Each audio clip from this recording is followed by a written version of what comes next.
Recentemente a Ford começou aqui no Brasil talvez um dos movimentos mais desafiadores que tem numa empresa, um reposicionamento de marca. E isso começou a partir do momento que ela fechou as fábricas no Brasil e partiu para uma estratégia de só trazer os produtos importados para cá, novos produtos e produtos posicionados em uma nova categoria. É cheio de desafios que o Ford Bronco Sport chegou no mercado aqui no Brasil. Hoje quero mostrar para vocês uma série de características super interessantes que tem nesse carro, uma série de características que eu acho que são super desafiadoras para o mercado nacional e obviamente que eu vou comentar com vocês também algumas coisas que não me agradaram e a gente vai sair para dar um baita rolezão, porque esse carro é bem surpreendente também quando está em movimento. E para quem chegou recentemente no canal, sejam todos muito bem-vindos. Meu nome é Thiago Kifuri, um apaixonado pelo mundo das máquinas, um apaixonado pelo mundo do motorizado, que tem um baita de um prazer de andar nas máquinas mais recentes do mercado, até nos carros mais antigos e preparados. Então, se você é um cara que gosta do mundo motorizado, com certeza aqui é um ótimo lugar para você estar e para você acompanhar esse trabalho que a gente faz com tanto carinho. E também eu acho importante contextualizar vocês, para quem não sabe, eu morei nos Estados Unidos, fui cliente da Ford, tive 3 carros da Ford lá e um dos carros que eu tive foi o Ford Edge Sport, que inclusive era nessa mesma cor do Bronco. Na época o Bronco não estava no mercado dos Estados Unidos e uma coisa que eu tenho certeza que para o mercado dos Estados Unidos fez muito sentido e foi muito marcante foi a volta da nomenclatura, do nameplate, como eles falam, Bronco para os carros. O Bronco foi um SUV, na verdade, para a gente falar numa linguagem talvez mais simples, um Jeep que tinha da Ford lá nos Estados Unidos. Carro esse que inclusive, vou até colocar uma foto, já tive a oportunidade de dirigir aquele modelo dos anos 60, em uma época do mercado extremamente importante, que foi naquela época que lançou o Mustang em 64, o Bronco entrou no mercado também, foi uma época super marcante para o mercado dos Estados Unidos, num período pós-guerra, e o Bronco foi um carro que fez história. Se não me engano, ele foi produzido até o começo dos anos 90, com aquela frente que lembrava até uma frente de Explorer, sempre um SUVzinho pequeno, chassi, carroceria, uma proposta diferente desse carro. E aí na nova estratégia da Ford para os Estados Unidos, eles lançaram o Bronco Sport, uma versão mais civilizada e que compartilha a plataforma com o Escape, que é um SUV abaixo do Edge, vamos dizer, lá no mercado e acima do EcoSport. Além disso, compartilha a plataforma, que é a plataforma chamada C2, que é uma plataforma super moderna da Ford, com o Maverick, com o Ford Focus, enfim, tem muito carro recente da marca que utiliza essa mesma plataforma. E lá para o mercado dos Estados Unidos, e eu não tenho essa notícia de que esse carro virá para o Brasil, existe o Ford Bronco mesmo, que aí é um carro de chassis, carroceria super bruto, parrudo, para a turma que gosta do off-road, para a turma que gosta principalmente do estilo off-road, que são ali os clientes hoje, principalmente no mercado de Wrangler lá nos Estados Unidos. Então é por isso que o Bronco ele traz uma coisa muito interessante que a gente vê talvez no Mustang, no Corvette, que ele não traz a nomenclatura Ford, ele só vem com Bronco, e onde você olha, ou ele tem a figura do cavalo, ou ele tem o nome Bronco. Então esse é um ponto que eu acho que o primeiro que para o Brasil, que não tem história nenhuma com o Ford Bronco, é de fato um desafio, que é você vender um carro que as pessoas chegam, não dá nem para saber de que marca é. E eu falo que não dá nem para saber por quê? Porque o Bronco ele carrega muito da identidade visual do modelo original lá dos anos 60, com essa carinha simpática, com os faróis redondos, só que ela é muito simpática, principalmente para quem conhece o carro dos anos 60, que bate o olho e fala, putz, é um Bronco. Entendeu? É a mesma coisa que olhar a lanterna de um Mustang, por exemplo, que ela faz muito sentido para quem conhece o carro de lá de trás e vê que eles carregaram aquela assinatura visual até hoje. Então, esse eu acho que é um desafio. Aqui para o Brasil, eu acho que foi uma estratégia super inteligente da Ford.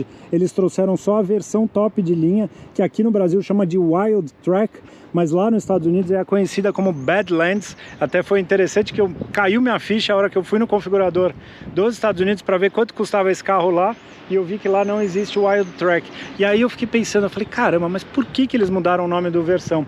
Eu acho que porque o termo bad aqui no Brasil significa coisa ruim, se for usado só de maneira isolada, e isso poderia causar talvez alguma sensação ruim no consumidor. De fato, você falar que o carro é wild, que ele é selvagem, é uma coisa mais forte do que um Badlands, que seria terrenos ruins, terras ruins, entendeu? Para andar com um carro, para justamente trazer toda essa característica dessa capacidade off-road que tem o carro. Ele tem uma parte aqui na traseira do diferencial traseiro super interessante que eu vou mostrar em funcionamento para vocês, principalmente no asfalto.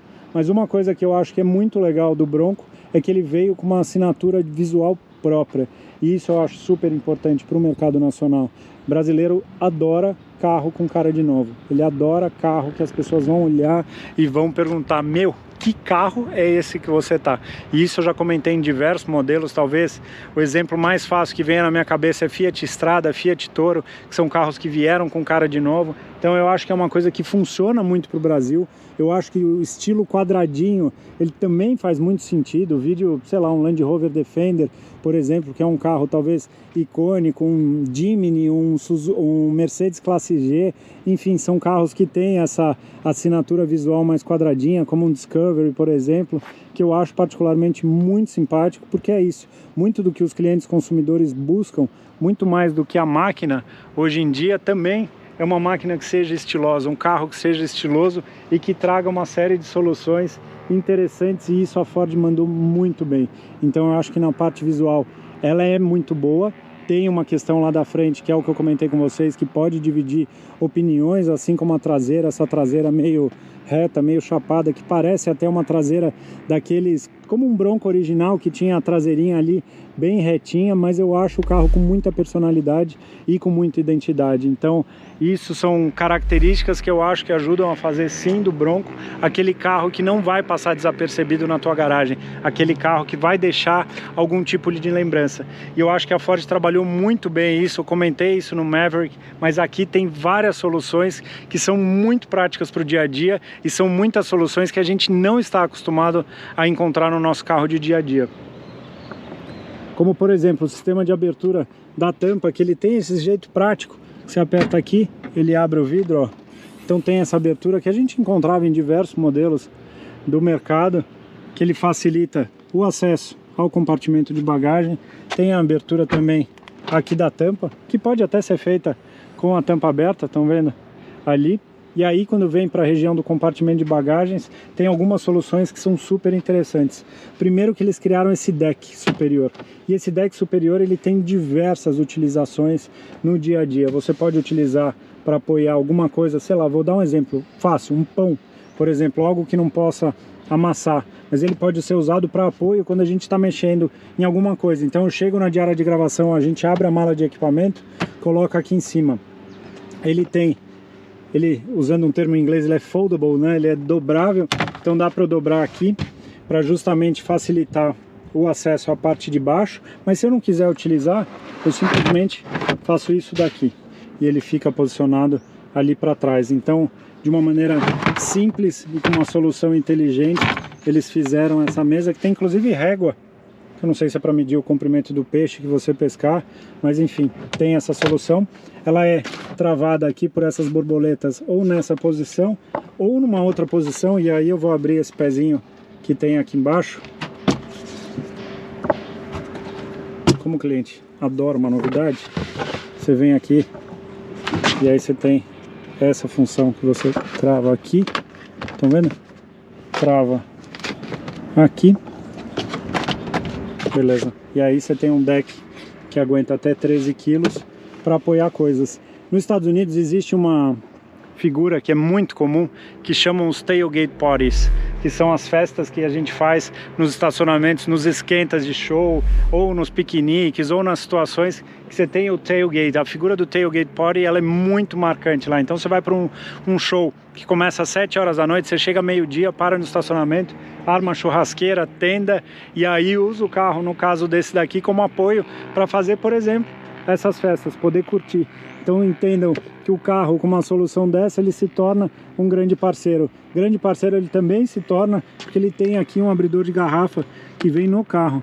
Então para quem quiser tomar alguma bebida aqui, tem a tampa, você vem e abre por aqui. Além disso, tem algumas soluções interessantes. Então você consegue passar fitas, por exemplo, para prender alguma coisa que vai em cima desse deck que você queira posicionar. Eu posso simplesmente dobrar aqui, está feito o sistema. Ele tem, por exemplo, tomada 110, tomada 12 volts. Aqui tem uns ganchos para sacola. Olha que solução interessante para carregar sacola ou para deixar alguma coisa presa. Achei muito legal passar uma cordinha, um laço, algo para prender alguma coisa nessa região. Além disso, tem um sistema de iluminação que ele é acionado por aqui. E aí entra uma coisa interessante, até vou colocar duas fotos para ilustrar para vocês, que são luzes montadas nessa região e ajustáveis. Olha que interessante. Isso daqui à noite faz um clarão aqui embaixo do carro, então se você estiver fazendo a festa ou se você estiver movimentando algum tipo de carga, isso daqui vai ajudar pra caramba. Vou deixar as fotos aí para vocês compararem o antes e o depois, pra vocês verem como faz diferença. Outra coisa que eu achei super interessante, o piso do carro aqui no porta-malas, ele é todo emborrachado. E é um tipo de borracha super legal, que não escorrega ou reduz a possibilidade de escorregar algum tipo de carga. Aqui tem um espaço grande por conta do step, aro 17, se não me falha a memória, que está aqui embaixo. Mas é uma solução bem interessante para sujeira e tal. Eu acho que na prática faz muito mais sentido do que os carpetes que vão marcando com o tempo. No Ford Edge que eu tinha era bem evidente isso. Tem um plástico aqui que particularmente eu não gostei, porque ele marca muito. Estão vendo? Ele acaba marcando bastante. Uma outra coisa que eu achei um pouco delicado é o seguinte, que mesmo com o sistema travado dos dois lados aqui, isso daqui fez ruído. Tem um tipo de ruído que veio dessa região do porta-malas e eu imagino que seja por conta dessa superfície. Além disso, ele tem o revestimento aqui nas costas do banco, então quando rebate o banco é muito legal, porque também tem proteção. Para quem já carregou carga sabe como é, que muitas vezes você tem o porta-malas protegido e aí quando você precisa carregar alguma coisa maior, ele machuca todo o banco. Então aqui ele tem um revestimento emborrachado também super legal. Para quem ainda não reparou ou nunca reparou, tem aqui um broncozinho dos antigos aqui, ó, super simpático, carregando uma prancha de surf, um chamado easter eggzinho. Uma outra coisa interessante, tanto a câmera dianteira como a traseira, elas possuem água, então ela tem um duto justamente para limpar. Isso é uma coisa, acaba sendo prático, principalmente para o pessoal que vai se aventurar na parte de off-road. E vai se aventurar por quê? Porque esse carro ele conta com tração permanente nas 4 rodas, ele tem um sistema de diferencial traseiro, o mesmo utilizado no Ford Focus RS, carro esse que eu ainda não tive a oportunidade de mostrar para vocês, agora que eu estou pensando aqui, que ele consegue distribuir, consegue jogar até 70% da tração atrás, e depois ele tem um sistema de acoplamento, tanto para a esquerda como para a direita, como embreagens, que ele consegue distribuir até 100% do torque vindo para as rodas para algum dos lados. Então uma solução bem interessante. O carro ele tem dimensões aí semelhantes a um Jeep Compass, ele é um pouquinho mais largo do que um Compass, por exemplo, um carro de 1.700 kg, tem uma altura de vão do solo muito boa, assim, para o perfil de um utilitário esportivo. Apesar de olhar para ele ainda não ver como um carro de trilha robusto, como por exemplo um Suzuki Jimny, mas eu acho que é um carro que ele traz soluções interessantes para quem quer se aventurar, não ficar na mão, ir para uma fazenda, para alguma região, para alguma praia, puxar, rebocar, né, algum tipo de veículo, enfim, é um carro que com certeza apresenta uma série de soluções. E também porque aqui embaixo do capô ele é equipado com motor 2.0 turbo, conhecido como EcoBoost, famoso aí na linha Ford. Diferente do Maverick, aqui ele tem uma cobertura para esconder aquela fiozarada que eu mostrei para vocês no Maverick. Motor extremamente eficiente, que segundo a Ford produz 253 cavalos, tem 38 kg de torque a 3.500 rotações, então não é aquele torque que nasce em rotações muito baixas, ele já traz para uma rotação um pouquinho mais alta, que particularmente eu gosto bastante. Tem algumas soluções, e aí vocês veem a plataforma do carro, que olha a altura como a frente foi desenhada para justamente ficar elevada, para ela avançar bem aqui para frente, para o carro ganhar esse volume, essa massa aqui. Então aqui a gente pode ver que o motor fica de certa forma até posicionado baixo em relação à altura do capô, que eu acho que contribui para o comportamento dinâmico do carro, mas o motor 100% a gasolina, que tem se mostrado muito eficiente em todas as aplicações que a gente tem visto. Funciona principalmente porque acoplado a ele tem uma transmissão ZF de 8 velocidades, uma transmissão também que hoje eu acho que é referência no mercado, diversas marcas europeias utilizam essa transmissão, super rápida, eficiente, enfim, resolve de uma maneira muito boa e traz um comportamento para o carro bem ágil, que eu vou ter oportunidade de mostrar para vocês.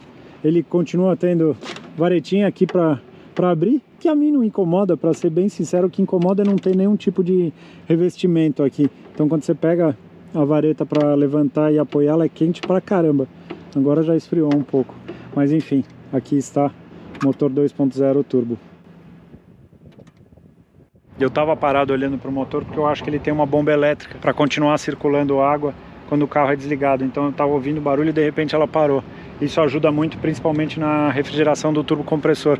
Você aumenta aí a longevidade do componente. Mas deixa eu mostrar lá dentro. Porque aqui no interior a Ford trouxe algumas soluções bem interessantes. Primeiro, da parte de design, quando a gente olha a apresentação dos bancos, o banco é super bonito, a combinação do marrom. Eu não sei, se eu tivesse opção, eu não escolheria banco marrom, porque particularmente eu não teria para mim, mas eu acho muito bonita a apresentação, esse tom de, parece um café aqui, até mesmo essa parte aqui com um tecido que lembra um pouco do Alcântara, bem uma parte onde a gente encosta a parte das costas aqui, é super bonito mesmo.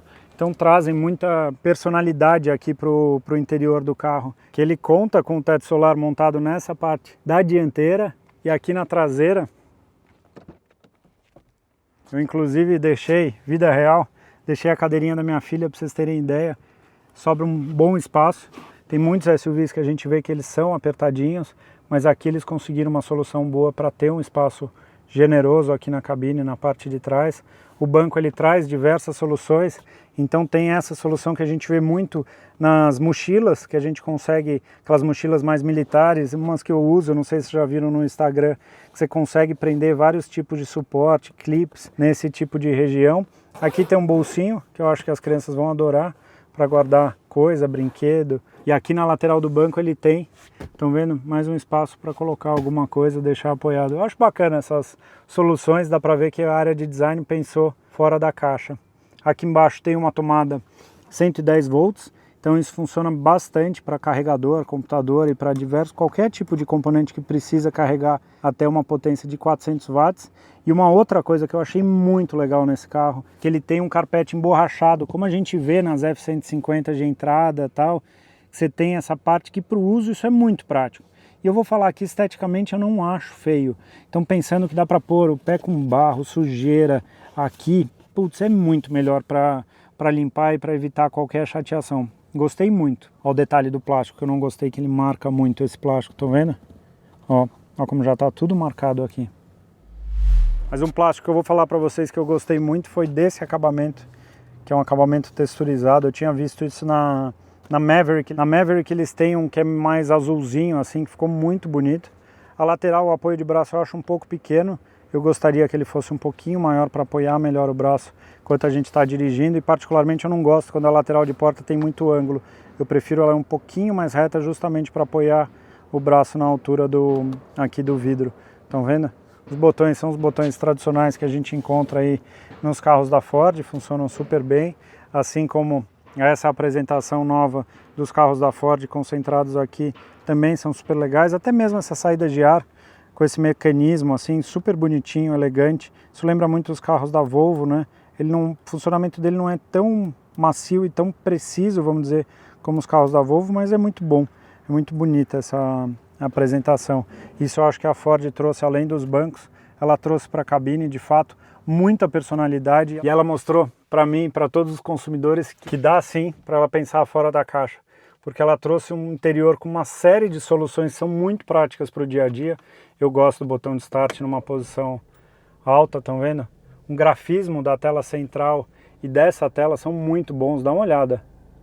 A velocidade, o frame rate dele, né, que ele trabalha é muito bom. Tá? Aqui na parte central tem um porta-objetos que acaba sendo bem prático, às vezes para apoiar um telefone, uma carteira, qualquer coisa você consegue apoiar nessa região. Eles conseguiram manter essas duas saídas de ar mesmo com a tela central, então uma tela de 8 polegadas, ela não é tão grande, mas eu acho que funciona perfeitamente para o dia a dia. Utiliza o sistema Sync 3, que funciona direitinho, enfim, tem todo o sistema montado aqui. Tem algumas coisas que são um pouco confusas, porque é o sistema do rádio, a gente entende aqui, mas tem tecla para desligar o controle de start-stop, botão de pisca-alerta e tal. Isso eu teria tentado uma solução um pouco diferente. Olha o acabamento mesmo que tem na porta, que legal e que bonita a apresentação. Aqui super bonito. Aí quando a gente vem, tem os comandos de ar-condicionado Dual Zone. Interessante nesse carro, eu achei prático no dia a dia, ele tem o alto em 3 níveis, então ele funciona automático com 3 intensidades. que eu acho que é bem legal, porque muitos carros que às vezes a gente pega, o alto é meio forte demais, entendeu? Então não precisaria, que eles conseguiram essa solução, mas os botões rotativos continuam aqui, eu acho também que funcionam super bem no dia a dia. A parte da solução aqui no console central também foi muito boa, porque tem carregamento por indução, que é coisa que particularmente eu não uso muito, porque eu acho que esquenta muito o telefone, mas tem USB do tipo A e do tipo C ali embaixo, tem 12 volts aqui, e dentro do console central tem mais duas iguais a essa, então acaba atendendo aqui a região da frente. Tem a tomada 110 volts, que eventualmente você pode conectar e puxar um fio aqui para frente. Essa região do console central, até estava conversando com o Leandro, meu amigo, eu teria feito ela nesse tom de cobre, que eu acho que ficaria mais bonito. Porta-copos, como um bom carro americano, que cabem de fato copo nos dois, e eles têm essa solução um pouquinho menor, que eu acho que são para aquelas latas pequenininhas que hoje em dia existem aí no mercado. Acionamento do câmbio com esse botão rotativo, que a gente já encontra em alguns modelos, já tive a oportunidade de mostrar para vocês. Sistema do freio eletromecânico, só acionado por botão. O auto hold, que é o sistema que mantém o carro travado quando parado, e quando você encosta no acelerador ele retoma. E aqui estão todas as funções da parte mais voltada para off-road. E aí entra um ponto interessante, eles entraram com esse sistema que lembra muito o Terrain Response da Land Rover, que são 7 modos de condução que você consegue selecionar. Eu acho que o primeiro dos carros da Ford a entrar foi, se não me engano, o Explorer. Mas aqui a gente tem o chamado GOAT Mode, que é Go Over Any Type of Terrain. Você pode ir além em qualquer tipo de terreno utilizando esse sistema. Então, basicamente, quando eu rodo aqui, ele aparece o tipo de modo de condução. Modo de condução eco, esportivo, piso escorregadio. Vamos voltar para cá. Aqui ele tem lama e terra, areia, e aqui o Rock Crawl Mode, que seria para rocha, aqueles pisos que você vai bem devagar. Utilizando essas teclas, ele vai mexer na resposta do acelerador, vai mexer no peso do volante, na modulação do câmbio. Então a parte de calibração do câmbio, como ele vai trocar as marchas, são diferentes. Por exemplo, situação de areia, você tem que ter muita velocidade para o carro não afundar. Uma situação de piso escorregadio, você tem que ser o mais brando possível, porque o carro sempre vai estar naquela iminência de perder tração. Então ele funciona desses modos. Tem os bloqueios de tem o bloqueio de diferencial traseiro aqui também, que com certeza ajuda aí nessa capacidade de tração. Tem o HDC, que é o sistema de assistente para piso escorregadio em descida. Então todas as soluções que teoricamente você pode precisar para um off-road, eu diria leve, porque eu não imagino um carro desse tamanho, com esse peso, fazendo um off-road muito pesado. Com certeza ele ajuda bastante. Mas vamos pegar a estrada, porque se tem um lugar que esse carro com certeza se sente à vontade e que muitos donos de Ford Bronco vão utilizar, é nesse estilo aqui. Bora comigo. Muito bem, meus amigos. Bora dar rolê a bordo do Ford Bronco.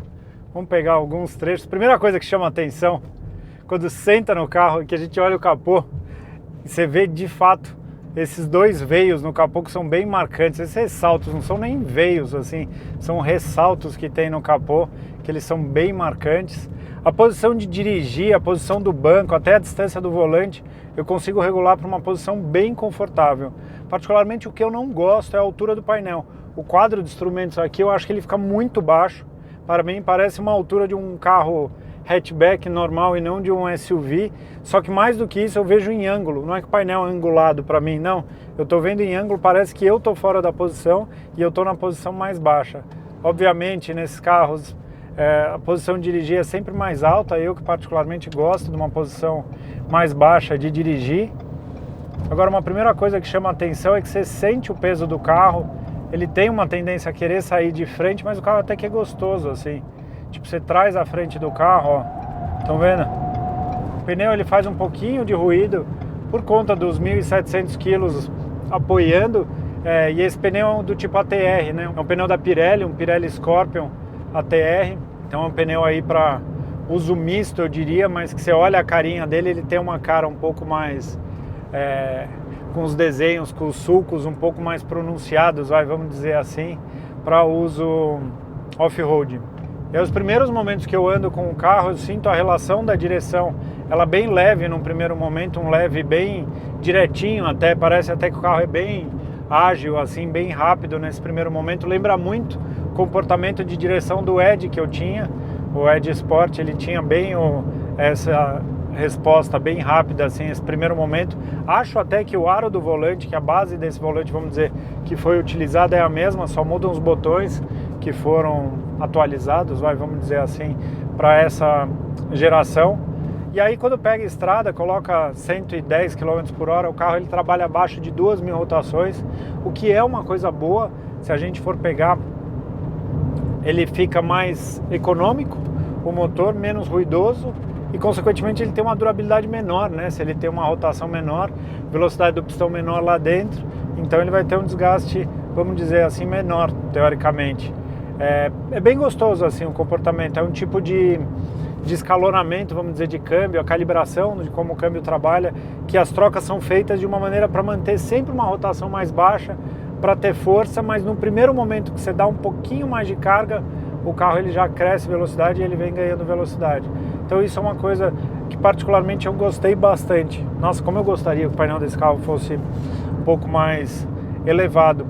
O campo de visão ele é bem bom, aqui a coluna é fininha, diferente de, sei lá, um Renegade, que você tem aquela coluna bem pronunciada. Aqui a coluna é fininha, então acaba deixando o dia a dia do carro até que gostoso, assim. O que ele tem um pouquinho, ele é um pouco largo esse carro. Ele é um pouco mais largo até do que um Compass, mas dentro do carro você se sente num carro largo.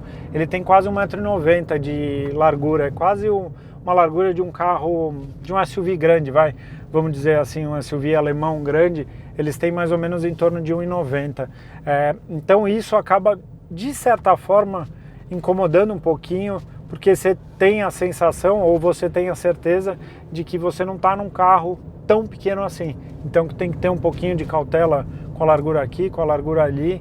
Isso eu acho que, pelo menos a minha, é meio que dá 2 voltas no quarteirão, você já vai se acostumando com o carro. Mas eu acho que numa situação de uma pessoa que às vezes não está tão acostumada, ou vem de um SUV menor, ele vai sentir um carro meio grande. Aqui eu estou entrando num trecho de cidade, porque eu gostaria de comentar 2 coisas com vocês.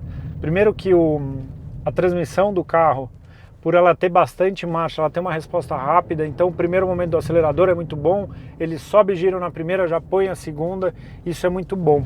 Agora um ponto que incomodou um pouco nesse carro, e aí diferencia um pouco ele de outros SUVs que me vem à cabeça com tração 4x4 e tal, é que eu achei a suspensão desse carro um pouquinho dura. Pouquinho, você ouve um barulho, parece aquele barulho de batente de suspensão, um barulho em cima assim da suspensão, não é aquela suspensão que você sente que é extremamente parruda como, sei lá, em algum carro da Toyota, por exemplo. Aqui mesmo com o pneu, que ele tem um perfil alto, não é baixo o perfil desse carro, você anda em regiões com mais buracos, você sente aquele primeiro momento da suspensão muito, meio durinho assim demais, incomoda um pouco. Mostra pra mim que o carro ele não tá... Eu diria que ele não me mostra tão à vontade de andar nas ruas quanto um SUV, sei lá, um Corolla, por exemplo, um Corolla Cross que eu comentei da Toyota, a própria SW4 que eu estava semana passada, que ela tem uma suspensão que você vê que toma porrada, que ela é muito mais quietinha. Então aqui que eu sinto é que a suspensão ela tem bastante curso, tanto na dianteira e na traseira, coisas que vão favorecer aí a turma do off-road para quem for se aventurar no off-road com esse carro. Mas o que eu sinto, assim, para quem vai andar em cidade, ele tem um momento que ele incomoda, assim, um pouco de dureza, assim, é um tipo de coisa que eu gostaria que a suspensão desse carro fosse um pouquinho mais macia. E eu vou fazer o seguinte, deixa eu pegar um trechinho de estrada, eu separei uma estradinha com curvas aqui na região de Araçariguama, aqui no interior de São Paulo. Vamos até escolher um modo esporte para ver como o sistema trabalha. Uma rotação um pouquinho maior, ó. Vamos dar um pé, colocar ele para girar. Gira até 6.300. Somente num trecho de subida dá para sentir bastante o peso do carro. Uma coisa que eu gosto do primeiro momento dessa carroceria em curva. Você sente a traseira querendo ajudar um pouco assim, sabe? Parece um negócio bem legal. Ó, ele vem bastante tração dianteira. É engraçado que o Maverick ele parece um pouquinho mais ágil assim do que esse carro. A lembrança que eu tenho de dirigir o Maverick parece estar num carro com que ele parece que tem um peso menor, mas eu gosto desse primeiro momento assim, que você vê a traseira do carro querendo ajudar, mas ele é bem dianteirão assim, o que para muita gente acaba sendo bom, para um consumidor normal acaba sendo bom, mas eu acho que para quem gosta de dirigir, ele ia gostar de ter um carrinho que entrasse um pouquinho à frente. É engraçado o comportamento, porque eu sinto a traseira num primeiro momento querendo vir, mas quando eu trago um pouquinho mais à frente do carro, ó, esse momento de esterço assim, um pouco maior, ele já fica bem dianteirão. Ele não é um carro, vamos dizer, com uma pegada mesmo esportiva assim para dirigir. Eu acho que é mais para curtir mesmo, não que seja ruim, né? Até porque esse tipo de curva que eu faço, eu tô mais rápido, vamos dizer, do que uma pessoa normal estaria, ainda mais com gente dentro do carro. Mas eu sinto que a dinâmica dele é mais voltada, vamos dizer, para o conforto do que para a parte de dirigibilidade. Uma coisa que eu não sei se vocês notaram, tem algumas coisas no porta-malas que elas se movimentaram no momento, mas ele tem, ó, é que agora tem umas pedrinhas pegando, mas ele tem ali no porta-malas, o tampão parece que faz um pouco de barulho. E ó, esse barulho, ó, é um barulho que faz constantemente no carro, em todo uso. Já fui lá, aprendi, soltei. Então é a única coisa que eu acho que para quem tem um carro desse, tem que dar uma cuidada ali, talvez nos calços, no trilho, para fazer um negócio para deixar bem apoiadinho, vamos dizer, para diminuir essa parte de ruído. Esse modo esporte, o volante eu não sinto pesar tanto. É engraçado isso, o volante ele parece o mesmo peso normal, assim. O que eu sinto é o câmbio, que ele fica obviamente segurando mais as marchas. Mas é tipo, não dá pra dizer que seja um negócio mega esporte. Ele tem um outro momento do acelerador que também incomoda um pouquinho, que é quando eu tiro o pé. Isso eu já mostrei pra vocês em carro da Volvo.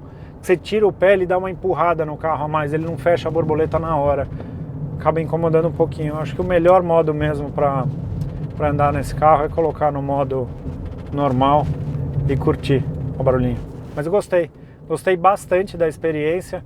Eu ainda acho que a Maverick me agradou mais, só que esse carro ele tem o pacote de equipamentos, de piloto automático, controle de distância, o teto solar, as câmeras, sensor de estacionamento e o som de alta qualidade que a Maverick não tem. E eu comentei para vocês que deveria ter vindo. Esse é um carro na faixa de 260 mil reais, a Maverick na faixa de 230, mas eu acho que sim, que a Maverick deveria ter esses equipamentos e estar posicionado que nem esse carro. Mas é um carro bem interessante e eu acho que o que mais agradou no carro foi justamente dele fugir do comum. Você está num carro diferente, você está numa experiência nova e eu acho que isso é muito válido para gente que tem carro e principalmente para quem gosta de carro, tá bom?